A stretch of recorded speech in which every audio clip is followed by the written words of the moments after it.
ఏరాదే ఏ రొట్టెలు చేద్దామంటే పిండేడుందయ్యా. ఏమో ఇప్పుడు దీని పో అప్పటి కొనుకొచ్చి ఇట్లా చేస్తుంది. అరే నాకు ఇప్పుడు తినబుద్ధి అవుతుందంటే నువ్వేమో అప్పటికి ఎత్తా అంటవేంది? ఇప్పుడు కోడిగుడ్ల కూర అంటనే అండుతుంది. అది వేసుకొని తినంటే ఏమైతుంది? లోపల పోతలేదా నీకు? నోరంతా సైలేదే.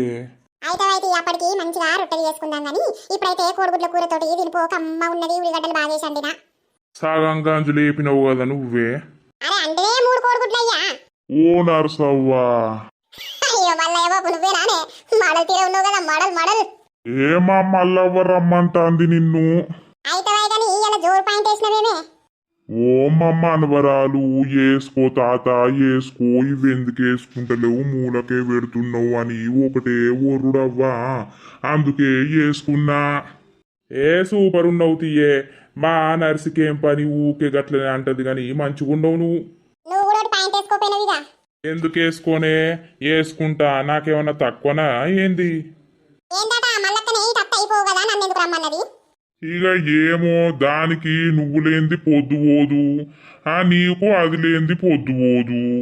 ఏమో రమ్మని పో నరసవ్వను అని నన్ను తోలింది, అందుకే వచ్చిన.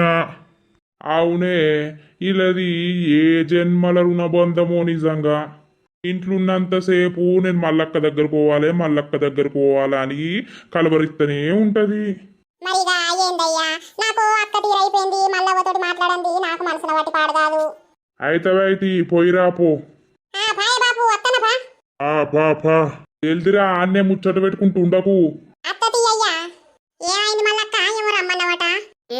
ఏం లేదే పోరి, ఎందుకు రమ్మంట? అట్టిగానే ముచ్చట్టుకు రమ్మన్నా. తిన్నవా? కూసో తిన్న మల్లక్క, తిన్నరా మీరు? తిన్న